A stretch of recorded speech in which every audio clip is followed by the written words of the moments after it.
ইমাম সাহেবের উপরে নির্ভর করে আপনার আখেরাত শুদ্ধ না অশুদ্ধ। ওনার নামাজ ঠিক তো আপনার নামাজ ঠিক। ইমাম সাহেব সামনে দাঁড়ায়, আপনার আখেরাতের পুরা দায়িত্বটা নিয়ে ইমাম সাহেব সামনে দাঁড়ায়। কিভাবে এরকম কিপটামি আর কৃপণতা করেন যে ওনার বেতন বাড়াইতে গেলে 7 দিন আর 15 দিন মিটিং করেন? আপনার তো লজ্জা থাকা দরকার। যার আখেরাত নির্ভর করছে যে ইমামের উপর, ওনার ব্যাপারে মিটিং করতে হবে কেন? আমি খুব লজ্জা পাই এই বিষয়গুলো। এখানে ইমাম সাহেব আপনি নাকি কত বেতন দেয়? নামাজ হবে না, নামাজ হবে না।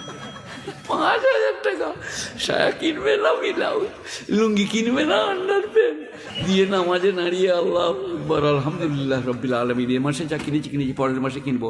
গাইডের মাগদুব আলাইহিম ওয়ালাদ-দাল্লিন। ফেরেশতারা বলছে এসব কি চলছে গো নামাজের মাঝে মাঝে? বলছে ওরা আলাদা ক্যাশে। একটা কমিটি কিয়ামতের মাঠে ছাড় পাবে না। যাদের মসজিদের ইমাম সাহেব 4,000 বেতন, 5,000 বেতন, মসজিদ 12 লাখ টাকা 14 লাখ টাকা দিয়ে তৈরি করেছে মার্বেল পাথর,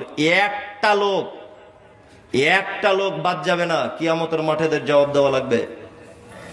মসজিদের টাকা জমা আছে ব্যাংকে 12 লাখ টাকা, আর ইমাম সাহেবের বেতন 6,000। এই ইমামের বেতন যদি এত কম দাও যেটা দিয়ে ইমাম চলতে পারে না, তাহলে সেক্ষেত্রে তুমি ইমামের হক আদায় করছো না। তুমি কিসের সালাত আদায় করছো আর কিসের ইবাদত বন্দেগী করছো? তুমি তো ইমামের হক নষ্ট করছো।